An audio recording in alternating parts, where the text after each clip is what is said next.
Je réfléchissais à un truc, je me disais, le salarié c'est un peu comme un enfant gâté. Non pas par son comportement, mais par la manière dont il est traité. C'est vrai, si tu réfléchis, le salarié qui est en CDI, il a une forme de sécurité. Exactement comme l'enfant gâté va avoir la sécurité de sa chambre, la sécurité de son foyer en étant certain qu'il ne va pas se faire virer demain par ses parents. Le salarié, il a un salaire qui est récurrent et stable.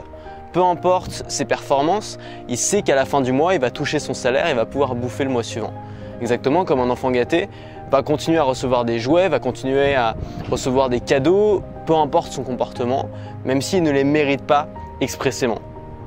Un salarié, il a un environnement qui est confortable, qui est régi par des règles. Évidemment, le bureau, l'espace de travail, c'est quelque chose qui est très régulé. C'est pas un environnement qui est dangereux, c'est pas un environnement qui est spécialement hostile. C'est un environnement qui est confortable, exactement comme l'enfant dans sa grande chambre d'enfant gâté a un environnement qui est confortable et c'est difficile de s'en extirper, c'est difficile de s'en sortir. Et enfin, le salarié il va avoir des augmentations, des promotions, il va recevoir des cadeaux finalement pour son ancienneté et pas forcément pour ses performances. Et l'enfant, de la même façon, il va s'habituer. Il va s'habituer à ce confort-là, il va s'habituer à obtenir des choses sans les demander, à savoir des choses pour acquis. Et ça va devenir une évidence pour lui. Et on connaît tous le problème des enfants gâtés, c'est qu'un jour ils sont obligés de quitter le foyer familial, ils se retrouvent dans un petit appart en banlieue, ils doivent faire leur lessive, ils doivent se faire à manger, ils doivent trouver un job, ils doivent vivre avec beaucoup moins de moyens. Et souvent, ils ne savent plus rien faire. Et ils vont chez leur mère pour qu'elle leur fasse leur lessive. Parce qu'ils ont été habitués à ce confort-là, ils l'ont pris pour acquis. Et de la même façon, le problème quand on est salarié, et je ne suis pas du tout en train de critiquer le fait d'être salarié, c'est un choix. Pour moi, la liberté, c'est de faire ses propres choix. Si ton choix, et si tu es heureux dans une boîte, c'est tout à fait ok d'être salarié. Simplement, le confort que peut connaître le salarié le met, à mon avis, en insécurité. Et on a toujours dit que l'entrepreneuriat, c'était pas la sécurité. Moi, il n'y a pas une semaine, on ne me dit pas mais comment tu vas faire si ce que tu fais marche plus? Comment tu vas faire si demain tu fais plus de ventes? Comment tu vas faire pour continuer à survivre?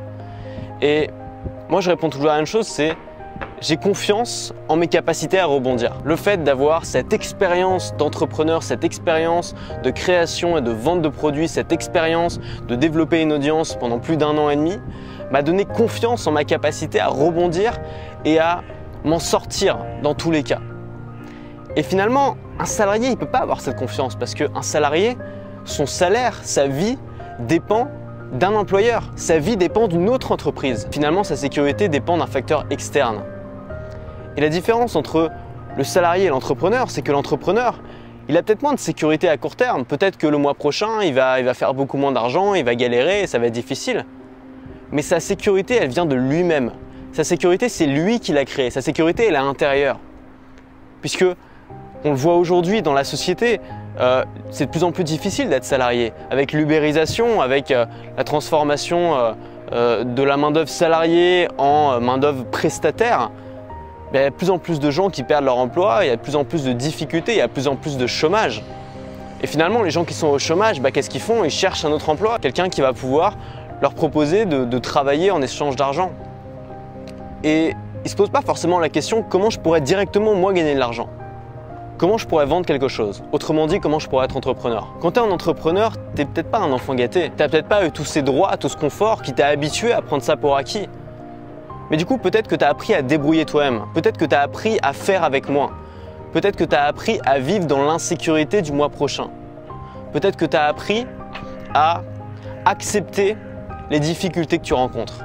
À accepter que ça ne va pas être facile tous les jours. À accepter que tout peut s'arrêter du jour au lendemain et que c'est à toi de te débrouiller pour trouver autre chose. À accepter que l'État ne va pas t'aider parce que l'État, aujourd'hui en France, n'aide pas beaucoup les entrepreneurs. Et finalement, tu n'es peut-être pas un enfant gâté, tu es peut-être davantage un orphelin. Mais l'orphelin, il apprend à se débrouiller, il apprend à vivre dans la rue. Il apprend à se relever quand ça va pas. Non pas parce qu'il est plus fort, non pas parce qu'il est plus courageux, mais simplement parce qu'il n'a pas le choix. Et en tant que salarié, finalement, tu n'as pas cette chance, tu n'as pas cette opportunité, tu n'as pas cette sécurité qui vient de l'intérieur. Alors mardi, j'ai présenté une formation pour tous les gens qui veulent se lancer très rapidement sur Internet. C'est-à-dire qui veulent, dans les 15 prochains jours, faire leur première vente sur Internet. La formation, elle est enregistrée, elle est en ligne. C'est pas une formation où tu vas tout apprendre, c'est pas un abécédaire du business en ligne. C'est un raccourci. Et pour être très honnête avec toi, les conseils que je donne dans cette formation, c'est pas du tout les conseils que j'ai suivis quand je me suis lancé. Parce que moi, quand je me suis lancé, j'ai mis 6 mois avant de lancer ma première formation. 6 mois. Mais simplement avec le recul que j'ai aujourd'hui, avec l'expérience que je peux avoir aujourd'hui, avec tout ce que j'ai pu tester, avec tout ce que j'ai pu voir chez des abonnés et chez des clients, je sais que tu n'as pas besoin de mettre 6 mois pour faire tes premières ventes. Tu n'as pas besoin de bosser 6 mois avant de récolter le fruit de ton travail. Ça peut arriver beaucoup plus vite, simplement ce ne sera pas les mêmes méthodes. Donc les méthodes que j'ai mis dans cette formation, c'est des méthodes un peu extrêmes, des méthodes que je te déconseille de faire sur le long terme, mais des méthodes qui sont extrêmement efficaces pour développer une audience qualifiée sur le court terme et pour vendre ton produit le plus vite possible. Et si aujourd'hui, tu as envie de te lancer, tu as toutes les cartes en main, mais tu as un blocage, tu ne sais pas par où commencer, créer ton produit, ça te paraît énorme, bah laisse-moi te dire que c'est pas si compliqué.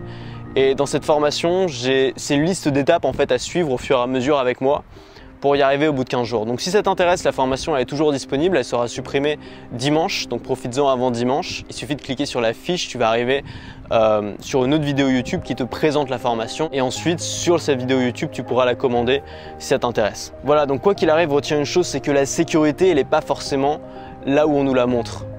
On nous a toujours dit que l'entrepreneuriat c'était pas la sécurité, que c'était dangereux, que c'était prendre des risques. Alors qu'à côté, tu avais un package parfait qui était le salariat où tu étais bien protégé dans ton petit cocon. Mais ça, c'est une vision à court terme et c'est une vision qui est de moins en moins vraie. Le salariat est peu à peu en train de se fragiliser. L'entrepreneuriat, s'il est bien fait, si on apprend les bases, si on apprend à communiquer, si on apprend à vendre, si on apprend les bases d'un business model rentable, peut être une aventure, certes, mais une aventure beaucoup plus sécurisée et beaucoup plus durable. A tout de suite dans la formation si tu l'as pas encore commencé, à demain dans la prochaine vidéo et surtout, reste libre.